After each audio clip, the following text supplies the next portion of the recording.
Hello, I'm Alex Renneman with Unleashed Tiger, and I'm here with Rick Wolfe, who's running for the 73rd House of Delegate District. Rick, thanks for coming on the program. Well, thanks for asking me. Absolutely. Let's start out right off with share a little bit about your background and what motivated you to ultimately run for the House of Delegates. I grew up in Morgantown.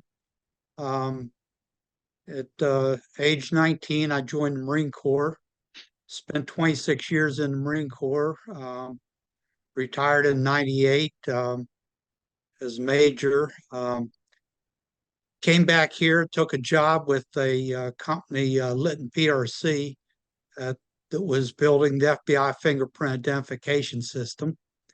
And I worked with that company for about 3 years until they had a recompete on the contract. Uh, that company did not win. Lockheed Martin won, which was also a partner with us in building the system.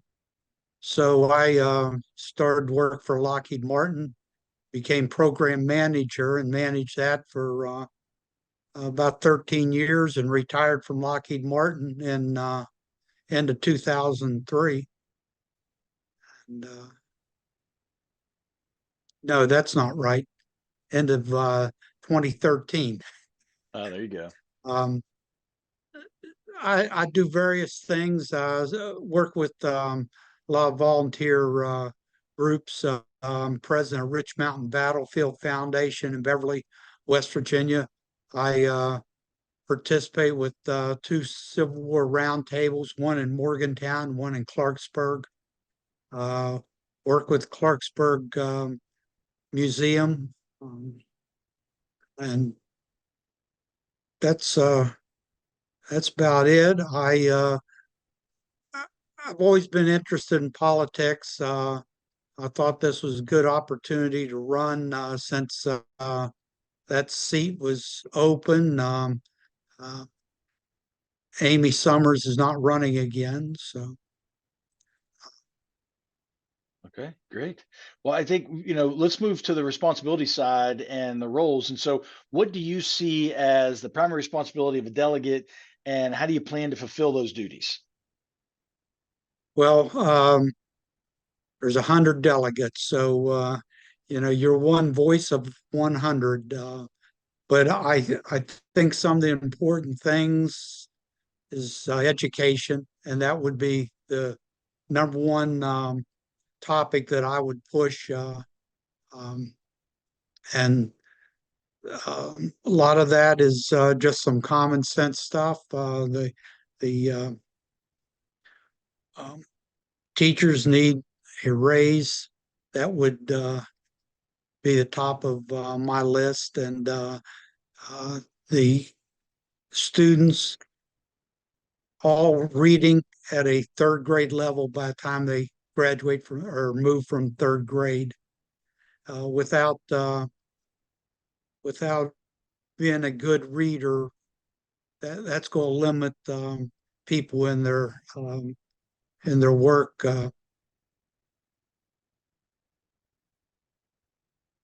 Yeah. So, knowing those are your top priorities, how would you plan to address those in the legislature? Well, I think trying to get on the education committee for one.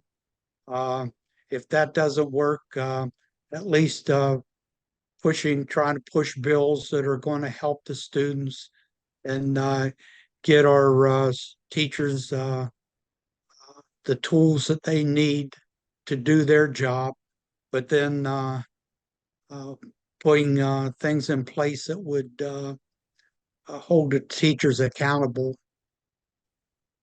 Yeah, makes sense. So you mentioned something about your history. I'd love to dig in just a little more. Provide an example or two of how you've demonstrated leadership in the past and how those experiences maybe you think will help you in serving as a delegate for this district. Well, leadership, that's number one in the Marine Corps. So I had 26 years of that, going from private up to gunnery sergeant, and then from chief warrant officer to major. Um, After I got out of Marine Corps, the leadership here, leading a 200 workforce at the FBI Center for 10 years. Um, the work with Rich Mountain Battlefield Foundation, uh, it was just barely limping along as far as finances, making payroll, but that's about it. We are in a very good shape right now financially, where we can do some additional things that help preserve the battlefield and um, tell the story of the Battle of Rich Mountain, one of the significant battles in West Virginia and United States, uh, pushing George McClellan forward as leader of all Union forces. Um, uh, I think as far as leadership goes, you you you've got to influence people.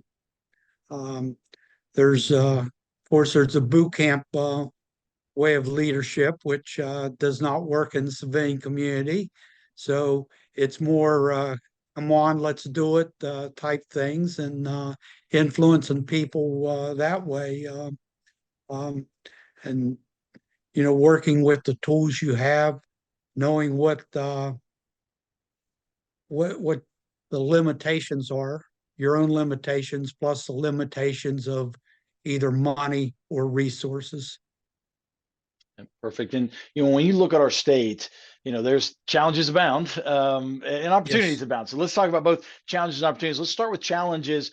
What do you feel is kind of our most pressing challenges as a state, and how would you look to address them as a delegate? Number one is education. We do, and I've talked about that. Uh, we've got to bring, without a educated workforce, jobs are not going to come to the state.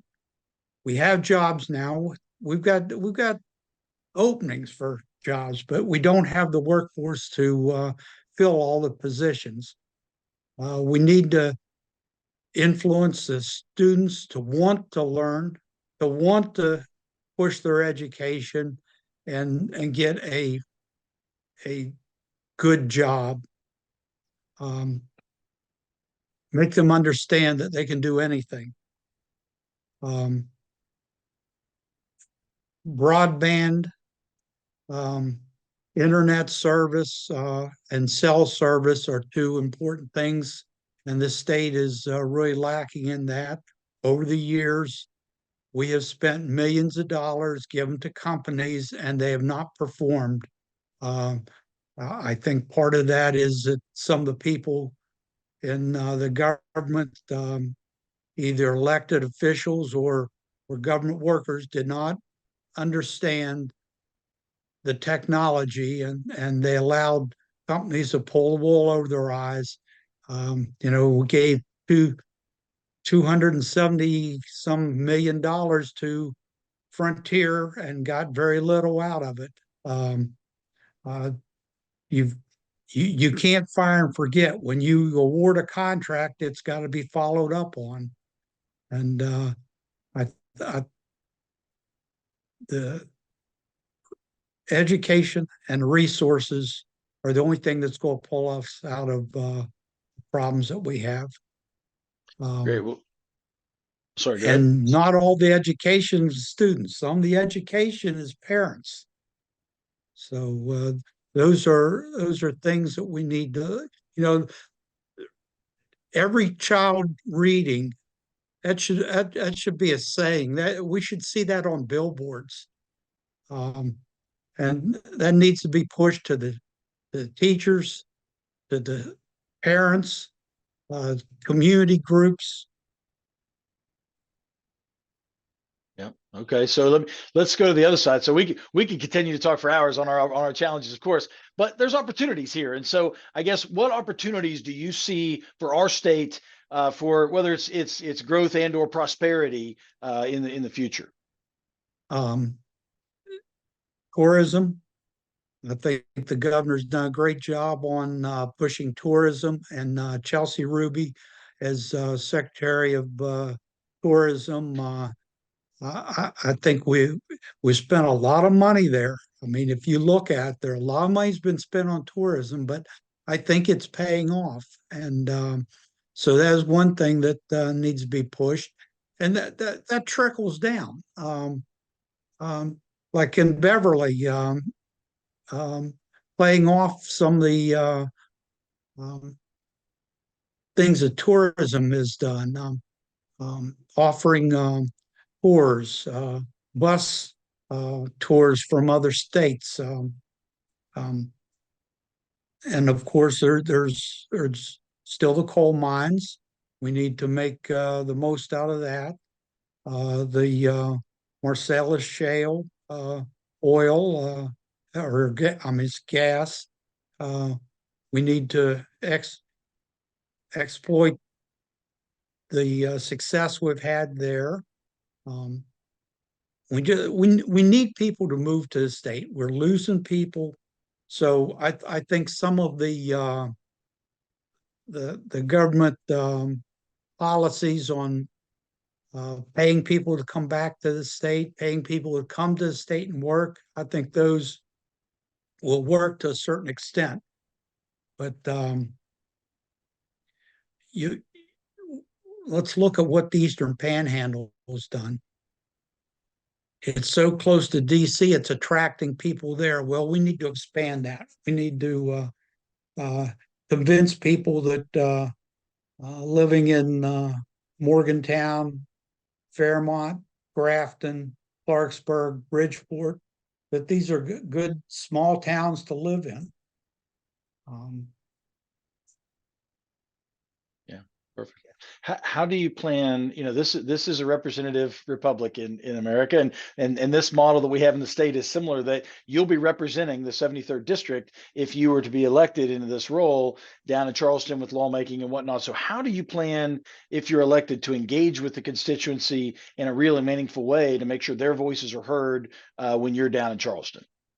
well, I think talking to individuals, especially um, people that don't necessarily see things your way, seeing what they feel is the role of government and what we should be doing to help the individual back in the county. 73rd district, most that's Taylor County.